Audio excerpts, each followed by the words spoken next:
एक एक वैष्णव नवनीत प्रिया जी गोपाल जी की सेवा करता था, लेकिन उसके घर में इतनी दैन्यता थी कि एक बार का भोजन ही 3 बार में पाया जाता था, दोबारा बनाने की सामग्री नहीं इकट्ठी हो पाती थी।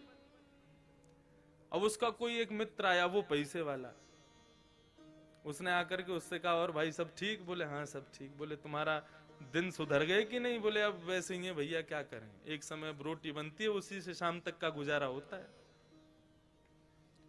बोले अच्छा तुम पूजा वूजा करते हो क्या? बोले हाँ। बोले किसकी करते हो? बोले गोपाल जी, नवनीत प्रिया जी, लड्डू गोपाल, इनकी पूजा करता हूं। हंसने लगा मित्र, इनकी सेवा करते हो? अरे ये भी बेचारे जब इनको पूतना मारने आई ना, स्तनों में विष लगा के, तो ये भी नेत्र बंद करके शंकर जी से मदद मांग रहे थे कि पूतना के स्तन के विष को तुम पी जाओ। अरे जो अपनी रक्षा स्वयं नहीं कर पाते, तुम्हारी रक्षा क्या करेंगे? इनसे बड़े शंकर जी हैं, शंकर जी को लिया तुम, उनकी सेवा शुरू कर दो। अब बेचारा मरता क्या नहीं करता, सब कर लेते हैं।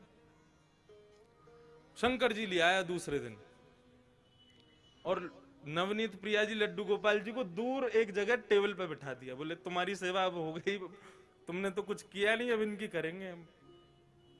अब शंकर जी की पूजा उसने शुरू कर दी। खूब रुद्राष्टाध्यायी से अभिषेक आदि सब करने के बाद में अगरबत्ती जला करके और त्रिपुंड लगा लिया। पहले तो उर्दपुंड लगा रहा था, अब त्रिपुंड लगा करके ओम नमः शिवाय जप करने लगा। अब जैसे ही आंख खोल के देखा तो जो उसने अगरबत्ती जलाई थी उसका धुआं उड़ करके गोपाल जी के पास जा रहा था। अब वो धुआं है, वो तो कहीं भी जा सकता है। अब जैसे ही गोपाल जी के चारों तरफ उसने धुआं देखा तो ठाकुर जी के पास जाके क्या बोलता है, इतने वर्षों से सेवा कर रहा था, तब तो मेरी नहीं सुनी, आज दूसरे किसी को ले आया तो चिढ़ के मारे उसकी अगरबत्ती भी खुद ही सूंघ रहे हो। और ठाकुर जी को बोला तुमको यहां बैठने ही नहीं दूंगा, अलमारी में बंद करूंगा। जैसे ही ठाकुर जी को इस भाव से उठाया, ठाकुर जी प्रकट हो गए वहां पर, चरणों में गिर पड़ा। बोले महाराज आपने आज तक मुझे दर्शन नहीं दिए, शंकर जी के आती दर्शन कैसे हो गए? बोले देख ये भेद बुद्धि मत रख, मुझ में शंकर जी में कोई भेद नहीं है, और शंकर जी आए इसलिए दर्शन दिए ऐसा भी नहीं है। तो बोले क्यों किए, फिर क्यों दिए दर्शन आज आपने? बोले कल तक तुझे ये नहीं लगता था कि मेरी नांग सूंघती भी है, कल तक तुझे ये नहीं लगता था कि मुझे भी जलन हो सकती है, लेकिन आज तेरे भीतर ये भाव आया कि मैं चैतन्य हूं, ये अगरबत्ती मैं भी सूंघ रहा हूं, मुझ में भी एक जलनशीलता आई है, मतलब मैं साधारण मूर्ति नहीं, मैं चैतन्य हूं। जब तेरे हृदय में ये भाव आया तो मैं पीछे क्यों हटूं, मैं भी प्रकट हो गया, मैं भी क्यों मूर्ति तक रहूं? जब तू ही मुझे इतना ऊपर पहुंचा चुका है तो मैं भी प्रकट हो गया। तो ठाकुर जी का दूसरा स्वरूप भागवत कहती है चैतन्य, उनमें सदैव वही भाव रखो, ये चैतन्य है। एक बार को मंदिर में विराज रहे ठाकुर में हमारी चैतन्यता का भाव रहता है कि नहीं ये ठाकुर जी हैं, इनके सामने बेल्ट नहीं पहननी, इनके सामने जींस नहीं पहननी, इनके सामने ऐसे नहीं जाना। लेकिन अपने घर के ठाकुर के सामने भी हम लोगों के अंदर चैतन्यता का भाव तो रहता नहीं। 2 दिन के लिए उदयपुर में महाराज किसी का ब्याह हो रहा है हमारे परिवार में, और 2 दिन के लिए जाना है पूरे घर को। 80-80 हजार रुपए के सबने कपड़े बनवाए अपने, सब लोग जाएंगे ठाकुर जी के आगे मिश्री रख जाएंगे। बोले हम तो जा रहे हैं उदयपुर, वहीं ब्याह में रहेंगे, थोड़ा आनंद करेंगे, आप मिश्री का भोग लगाओ। तुम रह लोगे 2 दिन मिश्री पे? नहीं रह सकते। सब लोग इधर देखो, सावधानी से एक बात बता रहा हूं मैं, इस बात को समझ लेना। ये 24 अवतार तो ठाकुर जी के हैं ही हैं, ये 25वां अवतार जो अर्चा अवतार है, ये ठाकुर जी ने क्यों धारण किया? हमारे घर में ठाकुर जी अपनी सेवा कराने के लिए क्यों पधारे?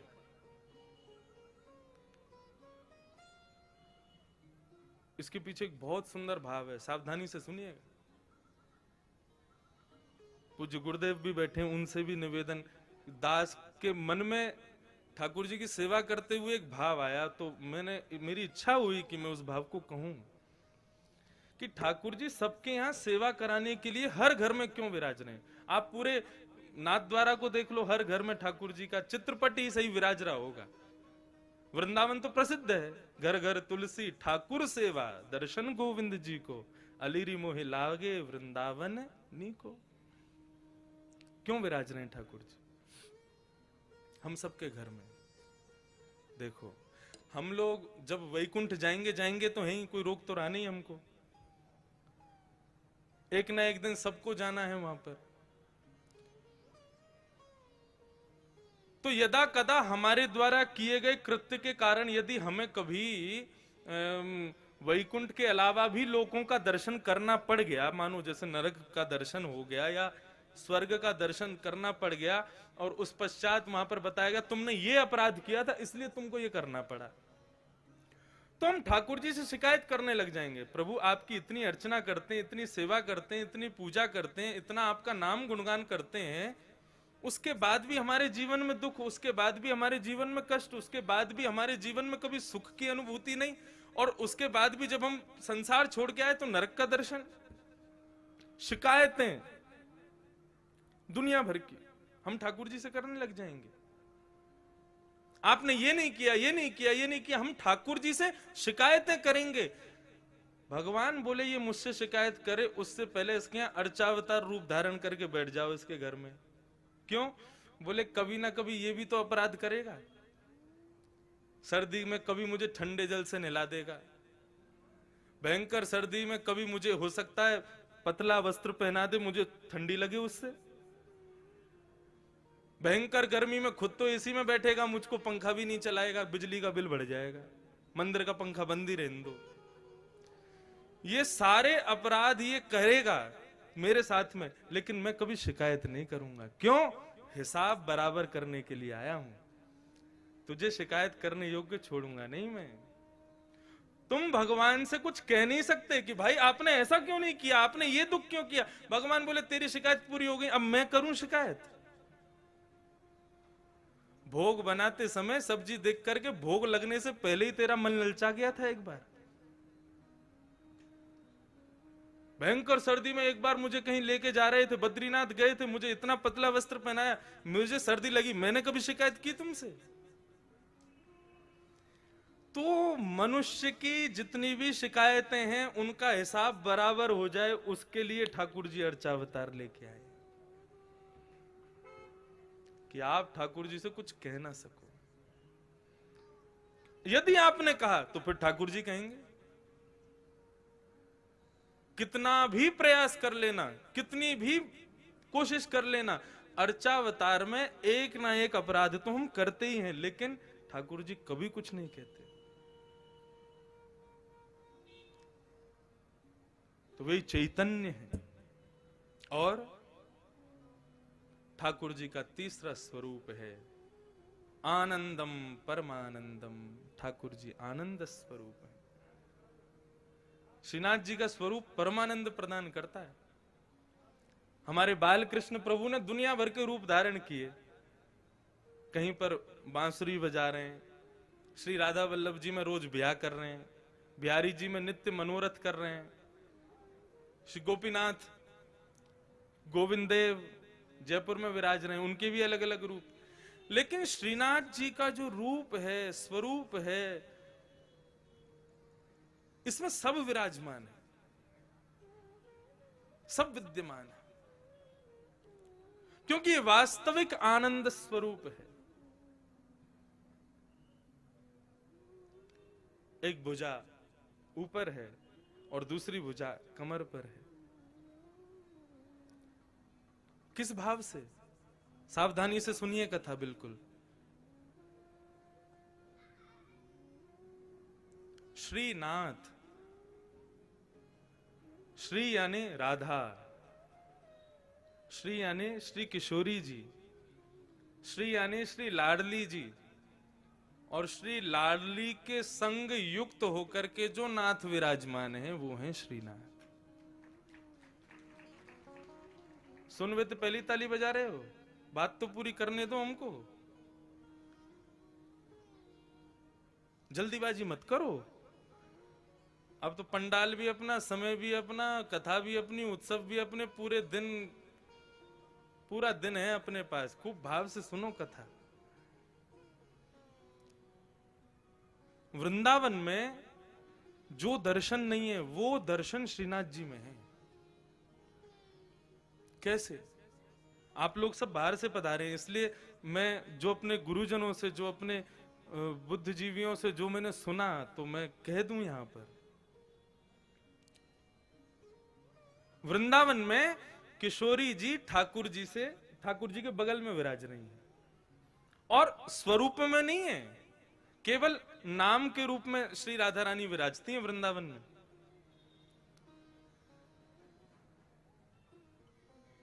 जब देखी वृषभानुजा हिय विच उठी है हुक, वंशी रह गई हाथ में फिर ना लागी फूंक। वृंदावन में श्री किशोरी जी अपना स्वरूप नहीं दिखाती। क्यों? क्योंकि एक बार ठाकुर जी मुरली का नाद कर रहे थे, तो एक मयूर मोर नृत्य करता हुआ ठाकुर जी के सामने आया और ठाकुर जी को इशारा करने लगा, चलो हम आपको किसी से मिलवाने ले चलें। भगवान बोले किससे मिलवाने ले चलो? चलो तो सही। लेके गया तो एक कुंड में एक गोपी सरोवर कुंड का जल भर रही थी, तो मयूर इशारा करता है, इनको देखो, इनसे मिलवाने लाए हैं। भगवान बोले कौन है? मयूर बोला खुद ही देखो। अब ठाकुर जी खूब उमड़ घुमड़ करके वेणु बजा रहे हैं, ऐसे ऐसे तान बजामे कि भाई ये घूम के गोपी देखे तो इसका चेहरा दिखे। लेकिन वो गोपी अपने कार्य में व्यस्त थी। लेकिन जैसे ही कार्य पूरा हुआ और जैसे ही उसने गागर में जल भर के जैसे ही अपने मस्तिष्क पर धारण किया और कार्य पूरा करके जैसे ही पीछे मुड़ी ठाकुर जी की ओर देखा, तब ये पद गाया। बोले जब देखी वृषभानुजा, वो कोई गोपी नहीं है, श्री राधा रानी है। जैसे ही उनका दर्शन किया तो ठाकुर जी बंशी बजाना भूल गए। मतलब उंगलियां तो नर्तन कर रही हैं लेकिन फूंक नहीं निकल रही हृदय से, इतनी सुंदर श्री किशोरी जी। तो जैसे ही देखा कि भैया ये वेणु, ये क्या वेणु पे केवल उंगलियां घुमा रहे हैं, बजा क्यों नहीं रहे, तब किशोरी जी को लगा अरे हमारे स्वरूप में मोहित हो गए। सो किशोरी जी ने घूंघट कर लिया। तब से आज तक श्री लाडली जी वहां घूंघट करके बैठी हैं। क्यों? बोले यहां पर भक्त दर्शन करने आएंगे ठाकुर जी का, और यदि मैंने घूंघट ऊपर कर लिया तो ये तो मुझे देखते रहेंगे, भक्तन ने तो देखेंगे ना। तो यहां हमारी श्री किशोरी जी घूंघट करके बैठी हैं। लेकिन नाथद्वारा में किशोरी जी कहां है? नाथद्वारा में लाडली जी कहां है? ये जो स्वरूप है ये श्री लाडली जी का है, एक स्वरूप नहीं है श्रीनाथ जी। ये दोनों स्वरूप जब प्रेम में उन्मुक्त होकर के एक हो गए, तब श्रीनाथ स्वरूप प्रकट हुआ। अपनी पूर्ववर्ती कथा में भी मैं बता रहा था कि जब रास करते हैं ठाकुर जी, तो दोनों के अंग का स्वरूप क्या होता है? बोले श्री किशोरी जी तो ऐसे नृत्य करती हैं, ये भाव है उनका, ये सदैव ऐसे ही नृत्य करती हैं। और श्री ठाकुर जी दोनों श्री विठलनाथ के रूप में, जैसे दोनों कमर पर हाथ रख करके और इस प्रकार से ठाकुर जी नृत्य करते हैं। कभी आप रासलीला देखो तो कान्हा मोर बन आयो, कैसे आवे? यूं ही तो आवे, अपने कंधे पे हाथ रख, अपने कमर पर हाथ लगा के। तो ठाकुर जी ज्यादातर नृत्य ऐसे ही करते हैं। अब नृत्य करना नहीं आता, नहीं करके बता देता मैं। अब भाव यही है कि बार बार ठाकुर जी नृत्य करते करते ऐसे ही हो जाते हैं, और श्री किशोरी जी ऐसे ही नृत्य करती हैं। एक दिन किशोरी जी जब नृत्य कर रही तो ठाकुर जी बोले आज तो आप बहुत ही सुंदर लग रही हो, तेरो मुख नीको कि मेरो मुख किशोरी राधे। ठाकुर जी दर्पण देखें, दर्पण में किशोरी जी, जब ठाकुर जी और किशोरी जी दोनों देखें तो ठाकुर जी कहें अच्छा लाडली जी यूं बताइयो, तुम्हारो मुख सुंदर है कि मेरो मुख सुंदर है? किशोरी जी कहें जा प्रकार से अमावस्या में पूर्णिमा को चंद्रमा खिल जाए तो पूर्णिमा के चंद्रमा को देखवे के काजे सबन की दृष्टि व काली अंधियारी को भी देखे, वैसे ही आप हो। बोले आप तो ऐसे कार्य हो, आपको कोई देखो तो चाहे ना। लेकिन हम जब गौरांगी अपनो पूर्ण रूप लेकर के आपके बगल में विराज जाए ना, तब लोग आपको देख लें हमारे मारे। ऐसा ठाकुर जी के संग विनोद करें श्री किशोरी जी। तो उस दिन ठाकुर जी बोले आज तो आप बहुत ही सुंदर लग रही हो। राधा रानी बोली हम तो सुंदर हैं ही हैं, बता का रहे। ठाकुर जी बोले लेकिन हमारी इच्छा है रे कि आप हमारे सन्निकट आ जाओ, आप हमारे नजदीक आ जाओ। किशोरी जी बोली देखो ये सब सखियां नाच रही हैं, सब नृत्य कर रही हैं, सब रास कर रही हैं, अब हम इन सबन के सामने आपके समीप आमे ना तो हमको न कष्ट हो गए। सो किशोरी जी तो आमे नहीं, ठाकुर जी बार बार ऐसे नाचते नाचते उनके बगल में पहुंच जाएं कि हमारे पास आमे। लेकिन ललिता, विशाखा और श्री यमुना, इन तीनों के हृदय में यह भाव आया कि ठाकुर जी की बड़ी इच्छा है रही है श्री किशोरी जी के आलिंगन की, हृदय से लगावे की, लेकिन हम लोग उनके संकोच के मारे कर नहीं रहे। सो तीनों नृत्य करते करते वहां से अंतर ध्यान हो गए ताकि हमारा संकोच दूर हो जाए, हमसे जो संकोच है वो दूर हो जाए। जैसे ही तीनों वहां से प्रस्थान किए, ठाकुर जी ने और श्री लाडली जी ने देखी अब कोई ना है, अब तो समीप आ जाओ हमारे, आपको स्वरूप इतना बढ़िया मनमोहक लग रहा है। सो किशोरी जी तो ऐसे नृत्य करते करते और ठाकुर जी ऐसे नृत्य करते करते जैसे ही आकर के आलिंगन कियो है, सो आधो स्वरूप तो श्री किशोरी जी को और आधो श्री ठाकुर जी को श्रीनाथ रूप में प्रकट हो गए। बोलो श्रीनाथ प्यारे की जय।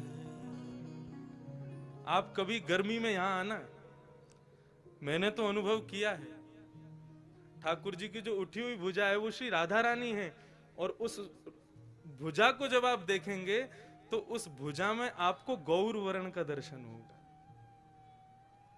अभी तो ठाकुर जी ने पूरा अंग ढका, केवल मुखमंडल दिखाते हैं, लेकिन कभी गर्मी में आप आओगे तब ठाकुर जी के श्री अंग का दर्शन कीजिएगा, आपको श्री किशोरी जी भी दिखेंगे। तो आधा भाग श्री लाडली जी हैं और आधा भाग श्री ठाकुर जी हैं, दोनों के रूप एक हुए तब श्रीनाथ प्रकट हुए। हमारे ब्रज वृंदावन में तो फिर भी राधा रानी ने थोड़ा सा दूर रह के बैठी हैं, लेकिन यहां तो एक में ही बैठी। और यहां आए कहां थे, कहां से आए, हमारे यहां से ही तो आए, हमारे ब्रज से ही तो पधारे।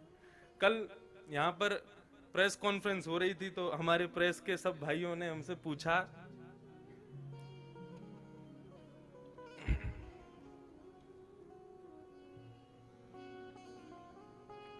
कि महाराज जी आप यहाँ कथा क्यों कर रहे हैं, तो उसके बहुत भाव बताए। एक भाव और आ गया मेरे मन में, अब नाथ द्वारा के जो लोग बैठे हैं वो इस भाव को सुन के कहीं हम पे गुस्सा मत करना, लेकिन हम ब्रजवासी हमारा भाव है, हमारे भाव आया। मैंने कि हम तो देखो ये हमारे आए हैं कि ब्रजवासी हैं, और जब भी ठाकुर जी को देखें तो पता ना क्यों स्वतः ही मन में भाव आ जाए, ठाकुर जी 11 घंटा चल के आना पड़े आपके दर्शन के काजे, तब आकर के यहाँ पे गाड़ी पहुंचे आपके दर्शन हो में। फ्लाइट ते भी आओ तो 6-7 घंटा तो लग ही जाए, ट्रेन ते तो पूरी रात लग जाए। हम ब्रजवासी आपके प्राण धन है, आप ही कहो ब्रजवासी वल्लभ सदा मेरे जीवन प्राण। श्री गोवर्धन कभी कभी आपके बगैर सूनो लगे, तो हम ब्रजवासी पे कृपा करो, बहुत दिना विराज ली राजस्थान में, अब जल्दी ब्रजधाम वापस चलो। हमारे हृदय में तो ये भाव आ जाए। तो प्रेस वाले क्या बोले, आप हमारे ठाकुर जी को चुरावे आए हो यहाँ पे? मैंने भैया चुरावे तो ना आए। बोले हमारे ठाकुर जी कहीं ना जाएंगे, अब संभव ही ना है, वो तो यहीं रहेंगे, यहाँ से कहीं नहीं जाएंगे। मैंने कि आप काहे को गुस्सा रहे हो, मतलब ठाकुर जी गए तो आप कौन से यहाँ रहोगे, आप भी आओगे, और मैंने हम सब ब्रजवासी सब आपको स्वागत करेंगे, पधारो भैया हमारे ब्रज में पधारो।